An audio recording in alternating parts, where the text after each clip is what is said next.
சாரமர் குன்றையும் செண்பகமாலையும் சாத்தும் தில்லை ஊரர்தம் பாகத்து உமை மைந்தனே உலகேழும் பெற்ற சீரபிராமி அந்தாதி எப்போதும் என் சிந்தையுள்ளே காரமர்மேனி கணபதியே நிற்க கட்டுரையே. ஸ்ரீ அபிராமி பட்டர் அருளிய அபிராமி அந்தாதியில பாடல் 53.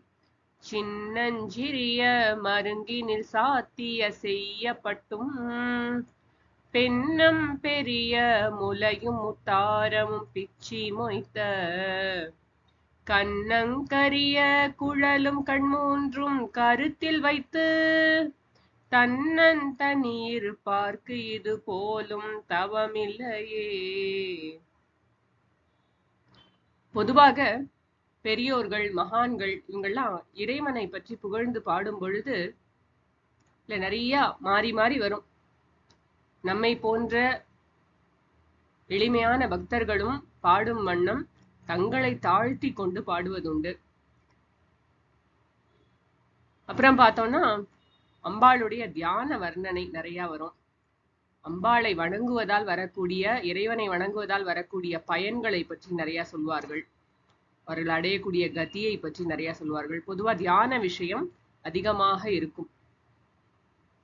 இப்ப நம்ம ஜபம் பண்றதுக்கு முன்னாடி கூட தியான ஸ்லோகம் சொல்ற வழக்கம் உண்டு.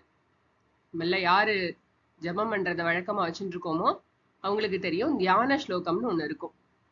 இந்த தியான ஸ்லோகத்துடைய பிரயோஜனம் என்ன அப்படின்னு கேட்டா, அந்த தியான ஸ்லோகம் சொல்லும் பொழுது அதுல சொல்லியிருக்கப்படி அந்த இறைவனுடைய திருவுருவை நம்முடைய மனசுல நல்லா நினைக்கணும். நினைச்சதுக்கு அப்புறமா அந்த மனசுல அதை எழுதி வச்சதுக்கு அப்புறமா அதை பற்று கொடாக கொண்டு அந்த ஜபத்தை தொடர வேண்டும். அதுதான் அந்த தியான ஸ்லோகத்தினுடைய பயன். இந்த மாதிரி பெரியோர்கள் எழுதியிருக்கிற இந்த மாதிரியான பாடல்களிலும் அம்பாளினுடைய இறைவனுடைய வர்ணனை மிக அழகாக இருக்கும். இந்த மாதிரி பாடல்களையும் நம்ம மனசுல நல்லா பதிச்சு நல்லா மனப்பாடம் பண்ணி அதனுடைய பொருளை நன்கு உணர்ந்து நம்ம பாடி தியானம் பண்றதுக்கு உட்கார்ந்தோம் அப்படின்னு சொன்னா மிக எளிதாக அந்த தியானம் நமக்கு கைகூடும். அவர்களுடைய தபஸ் அந்த மாதிரி. அவர்கள் உயர்ந்த நிலையில இருந்து பாடிய பாடல்கள் ஆதலால் அவர்களுடைய திருநாவுக்கரசர் தேவாரமோ என்ன பாடலானாலும் சரி நம்ம பொருள் உணர்ந்து ஆண்டாளின் திருப்பாவையோ நல்லா மனசுல வாங்கி பொருள் வாங்கி நம்ம படிச்சோம் அப்படின்னு சொன்னா நமக்கு மிகவும் பிரயோஜனமாக இருக்கும். இந்த பாடல்லையும் அபிராமி பட்டர் இதுக்கு முன்னாடி என்ன சொன்னாரு, முன்காலத்துல அவங்க தவம் செஞ்சிருந்தா அவங்களுக்கு என்னெல்லாம் பயன் அடைஞ்சிருப்பாங்க, இந்த காலத்துல யாராவது பெரிய பதவியில இருக்காங்க நல்ல சுகபோகங்களோட வாழறாங்கன்னா அது முற்பிறவியில அவங்க செய்ததோடைய பயன். அம்பிகை தொழுததால் அவர்களுக்கு கிடைத்த பலன், இந்த உலகத்துல அவங்க அடையக்கூடிய பலன் அப்படின்னு சொன்னாரு. அப்படின்னு சொன்னவருக்கு திடீர்னு அம்பிகையின் திருவுருவ தியானம் மனசுல போயிருக்கு. அவங்க இதை எப்படி நினைச்சு பாடினாங்களோ அதே மாதிரி நம்மளும் இதனுடைய பொருளை புரிந்து நல்ல தியானம் செய்வதற்கு ஏற்ற ஒரு பாடல் இது. சின்னஞ்சிறிய மருங்கினில் சாத்திய செய்யப்பட்டும். அம்பாளுடைய இடை எப்படி இருக்கு, இடை பற்றிய வர்ணனை இது. ரொம்ப சின்னதா இருக்கு, சின்னஞ்சிறிய இடை. இதை பற்றி லலிதா சஹஸ்ரநாமத்திலையும் நம்ம பாக்குறோம். லக்ஷ்ய ரோம லதா தாரதா சமுன்னேய மத்தியமா. அம்பாளுடைய இடை எப்படி இருக்கான், இடை இருக்கிறதே தெரியல, எப்படி கண்டுபிடிக்கணுமா, ஊகிச்சு அறிய வேண்டியதா இருக்கு. எதை கொண்டு? லக்ஷ்ய ரோம லதா ஆதாரதா. அம்பாளுடைய அந்த நடுவுல போற ரோமம் கொடி போல இருக்கு. அந்த ரோம கொடி இருக்கிறதுனால அதை கொண்டு அங்க இடை இருக்குங்கிறத ஊகிச்சு அறிய வேண்டியதா இருக்கும். சமுன்னேய மத்தியமா, நேராக புரிந்து கொள்ள முடியாது, இருக்கிறதே தெரியாது. அந்த ரோமத்தினால ரோம கொடியினால அம்பாளுடைய இடையை ஊகித்து அறிந்து கொள்ளலாம் அப்படின்னு நம்ம நாமாவும் பாக்குறோம். சின்னஞ்சிறிய மருங்குனா இடை, சின்னஞ்சிறிய மருங்கினில் அம்பாளுடைய இடையை சொல்றார். அவ்வளவு குறுகலான ஒரு இடையை உடையவள். சாத்திய செய்யப்பட்டும், என்ன வஸ்திரம் தரிச்சிருக்கா அம்பாள்? செய்யப்பட்டும்னா சிவந்த பட்டு வஸ்திரம் சாற்றப்பட்டிருக்கு அம்பாளுக்கு. அருணாருண கௌசும்ப வஸ்திரபாஸ்வத் கட்டி தட்டி. அப்படிப்பட்ட இடையுடையவளாக இருக்கா. அருணாருண செக்கச்சவேல்னு இருக்கு அந்த கௌசும்ப வஸ்திரம், சிவந்த வஸ்திரம். அதை அம்பாள் தன்னுடைய இடையில் அணிந்திருக்கிறாள். இதெல்லாம் நம்ம மனசுல வச்சுக்கிட்டே வரணும். பெண்ணம் பெரிய முலையும், அதற்கு மேல பார்த்தா அம்பாளுடைய இடை இவ்வளவு குறுகலா இருக்கு, ஆனா முலைகள் மார்பகங்கள் மிக பெரிதாக இருக்கு. பெண்ணம் பெரியனா ரொம்ப மிகப்பெரியன்னு அர்த்தம். மிகப்பெரிய முலையும், அம்பாளுடைய முலைகள் ஏன் அவ்வளவு பெருசா இருக்கு? ஏன்னா இந்த உலகத்திற்கே கருணையை வழங்கியாக வேண்டும், உணவை அளித்தாக வேண்டும், ஞானத்தை வழங்கியாக வேண்டும்ங்கிறதுனால உயிர்களுக்கெல்லாம் அவள் தாயாக இருக்கிறதுனால அவ்வளவு பெரிய முலைகளை உடையவளாக இருக்கிறாள். பெரிய முலை. அப்புறம் முத்தாரம் அணிஞ்சிருக்கா. முத்தாரமும் அபிராமி பட்டர் நிறைய பாடல்கள்ல சொல்லுவார். அம்பாள் முத்து மாலை அணிந்திருக்கிறாள் அப்படின்னு.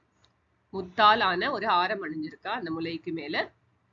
பிச்சி மொய்த்த கண்ணங்கரிய குழலும், அம்பாளுடைய குழல் குழல்னா தலைமுடி. தலைமுடி எப்படி இருக்கு? திருமுடி கண்ணங்கரையில்னு இருக்கு. என்றும் இளமையானவள் அம்பாள். அவளுக்கு வயதே கிடையாது, எப்பவும் சின்னஞ்சிறு பெண் போல இருப்பாள். அதனால்தான் அந்த பெரிய முலையும் கண்ணங்கரிய குழலும் அதை தான் சொல்லுது. பிச்சி மொய்த்த, மொய்த்தங்கிற சொல்லுக்கு நெருக்கமாக அப்படின்னு ஒரு பொருள். இல்லாட்டினா பிச்சி பூ மேல வண்டுகள் நிறைய மொய்த்த வண்ணம் இருக்கு. இந்த வண்டுங்கிற சொல்லு இங்க இல்ல, ஆனா நம்ம புரிஞ்சுக்கலாம். பிச்சி மொய்த்த அப்படின்னா வண்டுகள் சூழ்ந்த பிச்சி பூ மலரினை தலையில் சூடி இருக்கிறாள். கண்ணங்கரிய குழல், அதுல கான்ட்ராஸ்டா பிச்சி பூ அணிந்திருக்கா அம்பாள். பிச்சி மொய்த்த கண்ணங்கரிய குழலும். பொதுவாக பெண்கள் எல்லோருமே மங்களத்துக்காக தலையில கொஞ்சோண்டு ஒரு இணுக்கு பூவாவது வச்சுக்கிற ஒரு பழக்கம் உண்டு நம்முடைய தேசத்துல. அதுவும் முக்கியமா தென் இந்தியாவில இந்த கல்ச்சர் ரொம்ப ஜாஸ்தியா உண்டு. எப்பவுமே தலையில பூ இல்லாம ஒரு ஃபங்க்ஷனுக்கு கூட நம்ம போக மாட்டோம். ஒரு கல்யாணமா இருக்கட்டும், ஏதாவது யாராவது வீட்டுக்கு அழைக்க போறதா இருக்கட்டும், நவராத்திரியா இருக்கட்டும், பூங்கிறது நம்மளுக்கு ரொம்ப முக்கியமான ஒரு விஷயம். ஒரு இணுக்கு பூவாவது தலையில வச்சுக்கிறது அப்படிங்கிறது ஒரு மங்களத்தினுடைய ஒரு சின்னம். அம்பாளும் அந்த மாதிரி பிச்சி பூவை அணிந்திருக்கிறாள். அப்புறம் என்ன? கண் மூன்றும். இதுவும் நிறைய நாமா பார்ப்போம் நம்ம. திரிலோச்சனா, திரிநயனா அப்படின்லாம் நிறைய, திரியம்பகா நிறைய நம்ம பார்ப்போம். 3 கண்களை அம்பாள் உடையவளாக இருக்கிறாள். ஒரு கண்ணு சூரியன், இன்னொரு கண்ணு சந்திரன், இன்னொரு கண்ணு அக்னி. அதாவது ரொம்ப அழகா எழுதுறாரு கீவா ஜெகநாதன் அவர்கள் உரையில. அம்பாள் என்று கண் திறப்பாளோ, அம்பாள் கண்ணை திறந்தால்தான் நம்ம கண்ணால எதையும் பார்க்க முடியும். ஏன்னா அவளுடைய ஒரு கண் சூரியன், இன்னொரு கண் சந்திரன், இன்னொரு கண் அக்னி.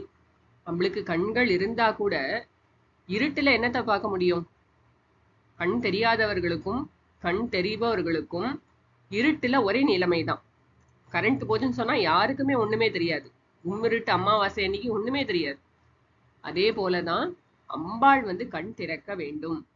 அம்பாள் கண் திறந்தால்தான் நமக்கு பார்வை. அவளுடைய அருட்கட்டாட்சம், அவளுடைய அருட்பார்வை இருந்தாதான் நம்மால மற்ற பொருள்களை பார்க்க முடியும், செயல்களை செய்ய முடியும். கண் மூன்றும் பேர்பட்ட கண்கள் கருத்தில் வைத்து, நம்முடைய மனதில் நன்கு பதித்து, தன்னந்தனி இருப்பார்க்கு, தனியாக அமர்ந்து, எவ்வளவு கூட்டம் இருந்தாலும் சரி, ஒரு கோயில்ல நிறைய பேர் இருக்கலாம், ஆனா சில பேரை பார்ப்போம் எங்கேயாவது ஒரு தூண்ல மறைவுல உட்கார்ந்து ஜபம் பண்ணிட்டு இருப்பாங்க, தியானம் பண்ணிட்டு இருப்பாங்க, ரொம்ப அமைதியா உட்கார்ந்து ஏதாவது ஸ்தோத்திரங்கள் சொல்லி கொண்டிருப்பார்கள். அது மாதிரி தனியா இருந்து செய்வது அப்படிங்கிறது மிக மிக முக்கியம். எல்லாரும் சேர்ந்து பஜனை பாடலாம், எல்லாரும் சேர்ந்து பூஜை பண்ணலாம், எல்லாரும் சேர்ந்து நிறைய விஷயங்கள் படிக்கலாம், உண்ணா உட்கார்ந்து பாராயணங்கள் செய்யலாம். ஆனா இந்த தியானம்ங்கிறது நம்ம தனியா செய்ய வேண்டிய ஒரு சமாச்சாரம். அது தனியா தான் நம்ம அனுபவத்துக்கு அதை கொண்டு வர முடியும். 10 பேர் சேர்ந்து மெடிடேஷன் கிளாஸ் எல்லாம் பண்ண முடியாது. அவங்களுக்கு தனியா, நம்ம எவ்வளவு தனியா இருக்கோமோ அவ்வளவு நல்லா தியானம் கை கூடும். காலையில யாரும் எழுந்துக்கிறதுக்கு முன்னாடி செய்யக்கூடிய தியானம் ரொம்ப நல்லா இருக்கும். இருட்டுல நம்ம போய் தனியா அமர்ந்து அம்பாளை மனசுல கொண்டு வந்தோம்னா அந்த மார்னிங்கே, அந்த நாளே அவ்வளவு நல்லா இருக்கும்.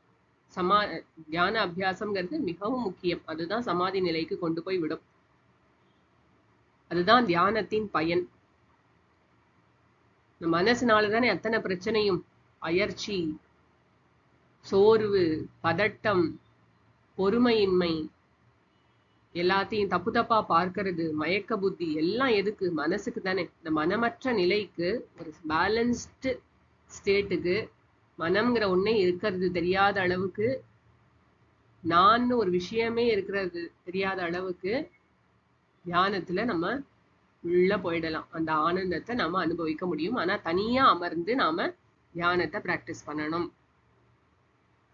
இப்ப இந்த விஷயங்கள் மட்டும்தான் சொல்லியிருக்காரு அவர். சின்னஞ்சிறிய இடை, அப்புறம் அதுல சாற்றி இருக்கக்கூடிய பட்டு, பெரிய முலைகள், முத்தாரம், அப்புறம் அவளுடைய கூந்தல்.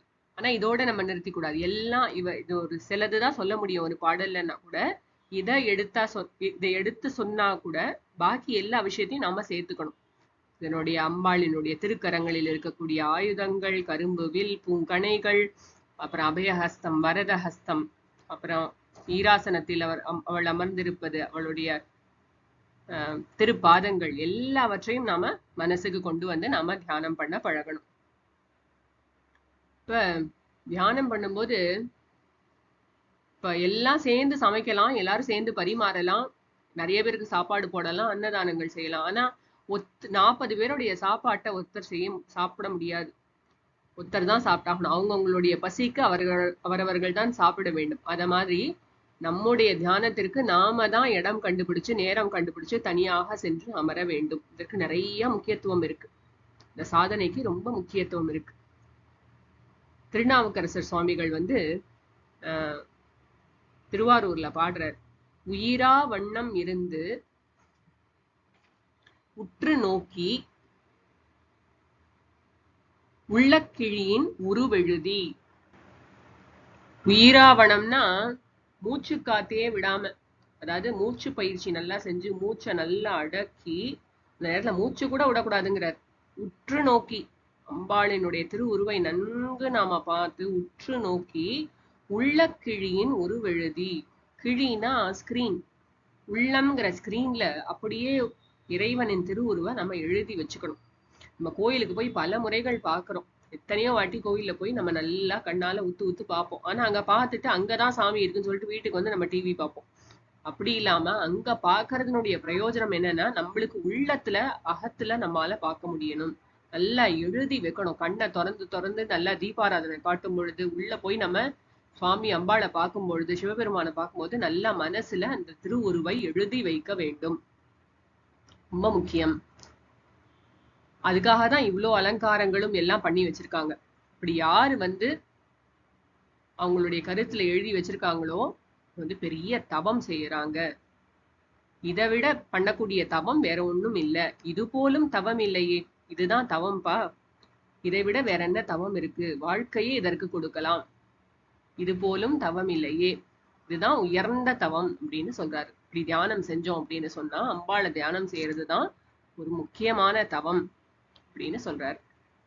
இதற்கு ஈடான தவம் வேறொன்றும் இல்லை. அவளுடைய சின்னஞ்சிறிய இடுப்பில் சாத்திய சிவந்த பட்டு வஸ்திரமும், அவளுடைய பெரிய முலைகளும், அதற்கு மேல் சூடியிருக்கின்ற முத்தாரமும், அப்புறமா பிச்சி மொய்த்த பிச்சி பூவை நெருக்கமாக அணிந்திருக்கின்ற அவளுடைய கண்ணங்கரிய கூந்தலும், அவளுடைய 3 கண்களும் நன்றாக உள்ளத்தில் வைத்து நல்ல தனியா உட்கார்ந்து தியானம் செய்யறாங்க. அவங்களுக்கு இதை போன்ற சிறந்த தவம் வேறொன்றும் இல்லை. யாரு தியானம் செய்யறாங்களோ அவங்க தவம் செய்யறாங்க. தியானம் செய்வார், தவம் செய்வார். இதற்கு ஈடான தவம் வேறொன்றும் இல்லை அப்படின்னு சொல்றாரு அபிராமிப்பட்டர். இந்த பாடலை நல்லா நம்ம மனசுல வாங்கி நம்ம தியானம் செய்யறதுக்கு நம்மளுக்கு ரொம்ப உதவிகரமாக நம்ம பண்ணிக்கலாம். இன்னொரு முறை இந்த பாடலை பாடலாம். சின்னஞ்சிறிய மருங்கினில் சாத்திய செய்யப்பட்டும் பெண்ணும் பெரிய முலையும் முத்தாரமும் பிச்சி மொய்த்த கண்ணங்கரிய குழலும் கண்மூன்றும் கருத்தில் வைத்து தன்னன் தனியிருப்பார்க்கு இது போலும் தவமில்லையே. ஓம் சர்வம் ஸ்ரீ ஜெகதம்பார்ப்பணமஸ்து.